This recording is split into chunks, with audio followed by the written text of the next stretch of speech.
on a voulu monter une petite séquence pour vous présenter les outils qui sont déployés aujourd'hui en Auvergne-Rhône-Alpes pour favoriser le rapprochement entre ONG et entreprises. Et ces outils donc, qui sont notamment mobilisés par les organisations que représentent les différentes personnes qui sont autour de table. Donc rapidement, on va vous situer un petit peu sur le rôle de chacun. C'est vrai qu'il y a un vrai enjeu, c'est de se connaître, se rencontrer, et puis une fois que la rencontre a lieu, pouvoir permettre de structurer un projet et d'avancer dans sa mise en œuvre. Donc peut-être en ouverture, un petit mot, Jocelyne, sur le réseau RESACOP.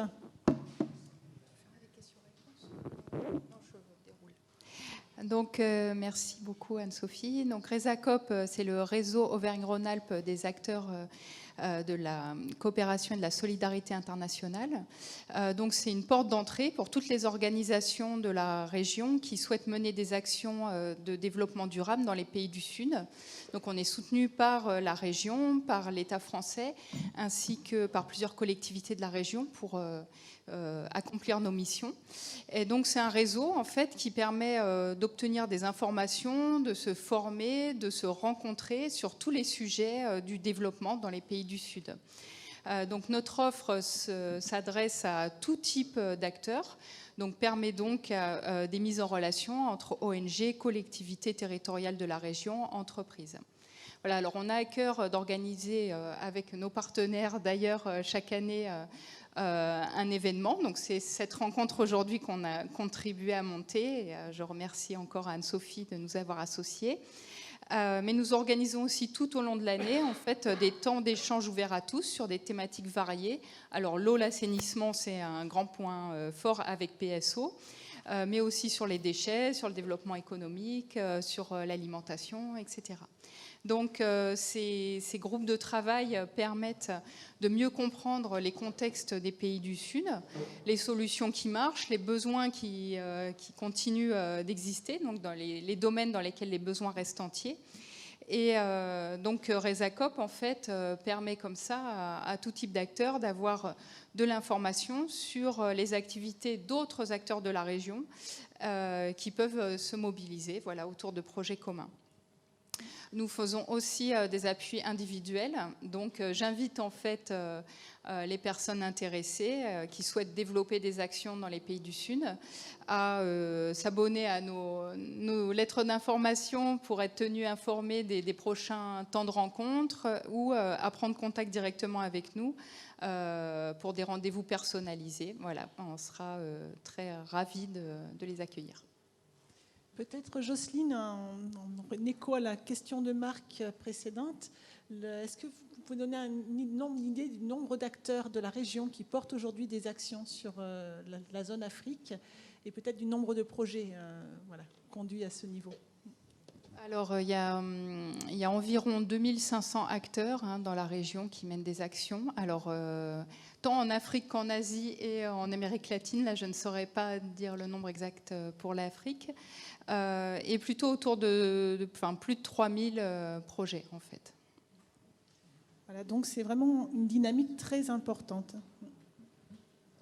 On va peut-être donner la parole alors en ligne à Anna Sanchez. Vous devez la voir.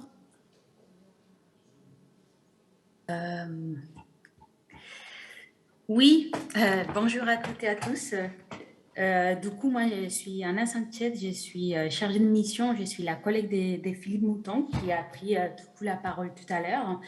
Je vais peut-être juste compléter un peu ce qui a été déjà présenté par Philippe, c'est qui les PSO et ça a été quoi notre rôle, en fait, c'est quoi notre rôle en région. Du coup, les PSO, on est un réseau multi-acteurs. Qui dit multi-acteurs, ça veut dire un réseau vraiment qui accompagne tout type d'acteurs, collectivités, entreprises, ONG, vraiment sur la thématique spécifique d'accès à l'eau et l'assainissement. Donc, en fait, ça va se traduire par quoi, finalement, en quoi ça peut vous intéresser de manière un peu pratique. Notre travail, on a vraiment des activités assez diverses, mais on a 3 axes d'intervention principales qui rejoignent un peu aussi les axes du RESACOP. On est finalement assez complémentaires. On va travailler pour améliorer l'accès à la connaissance et la compréhension des enjeux du secteur de l'eau. un peu partout dans le monde. Le témoignage de Philippe a bien, fait bien un exemple de ça. Donc, on a pas mal de ressources, des guides, des documents méthodologiques. On a une base de données, on répertorié, on a un répertoire, un atlas projet dans lesquels vous allez trouver quand même beaucoup d'informations qui sont assez précises, assez précieuses, aussi bien techniques qu'opérationnelles pour monter des projets, qui sont bien évidemment mises à disposition de tout le monde. Notre deuxième axe d'intervention, c'est plus ce qu'on appelle l'appui conseil.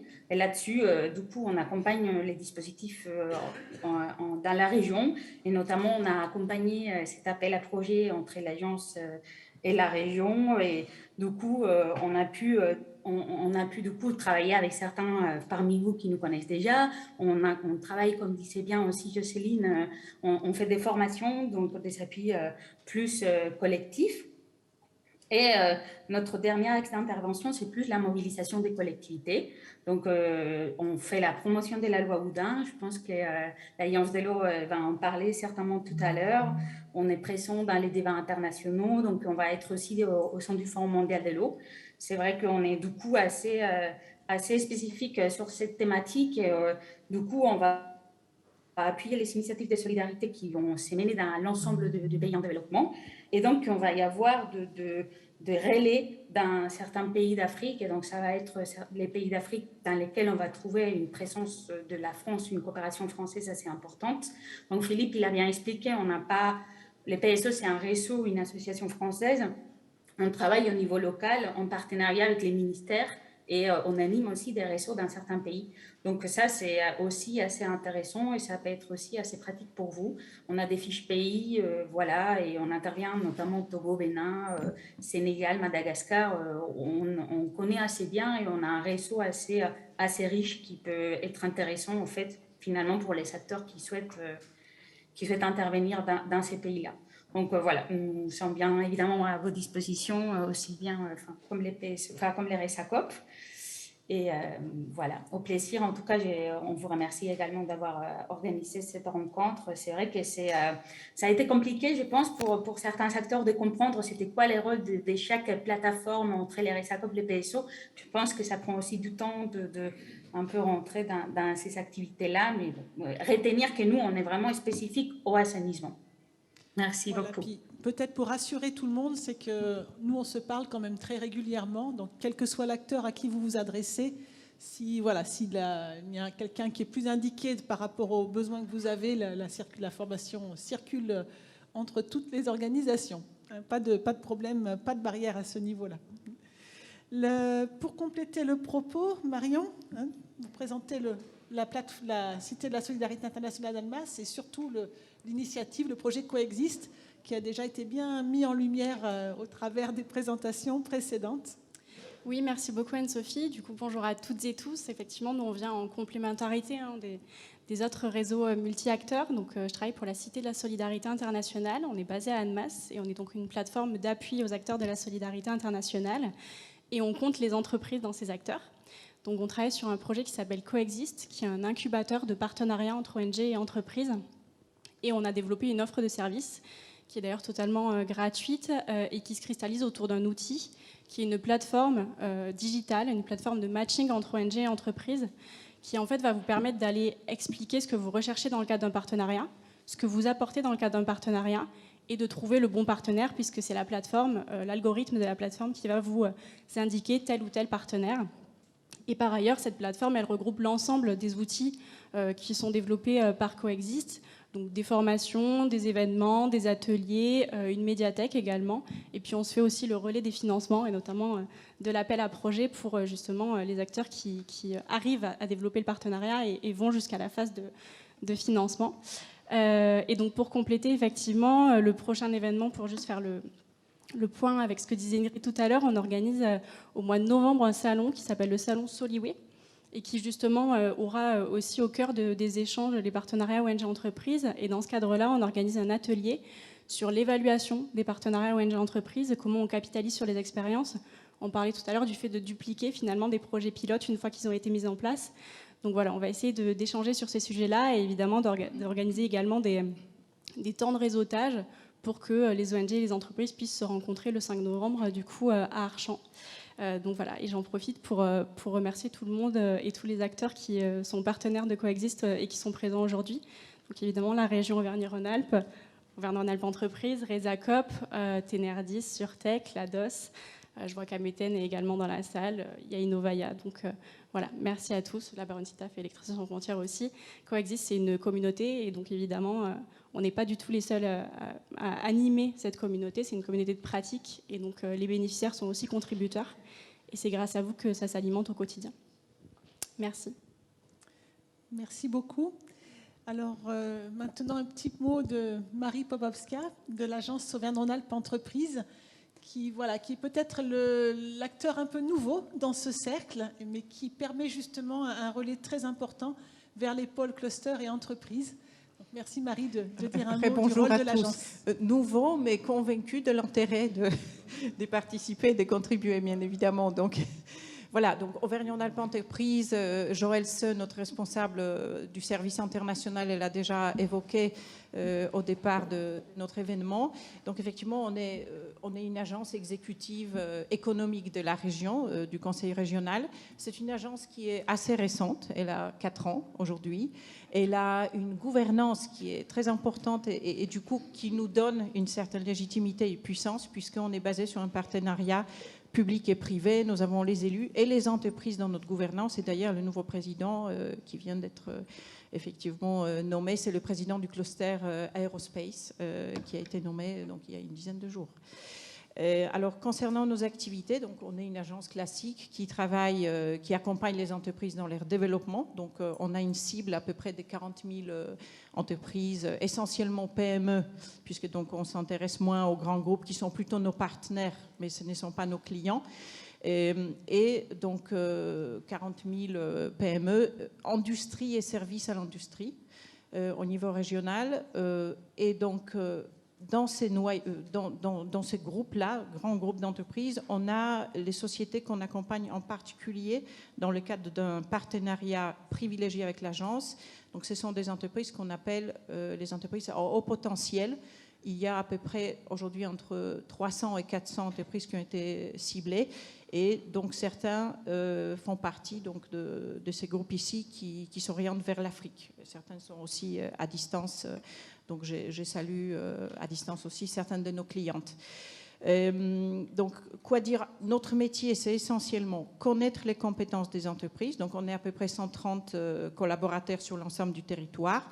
Connaître vos compétences donc des entreprises, les mettre en relation déjà entre elles et maintenant avec les travail avec les ONG et le réseau des acteurs de la coopération internationale. Effectivement, on veille à ce que ces partenariats puissent se produire. Et puis d'autre part, c'est accompagner soit dans les missions qu'on réalise bien souvent et donc dans le cadre de notre partenariat avec la Team France Export. Donc nous sommes les membres fondateurs côté donc Team France Auvergne-Rhône-Alpes.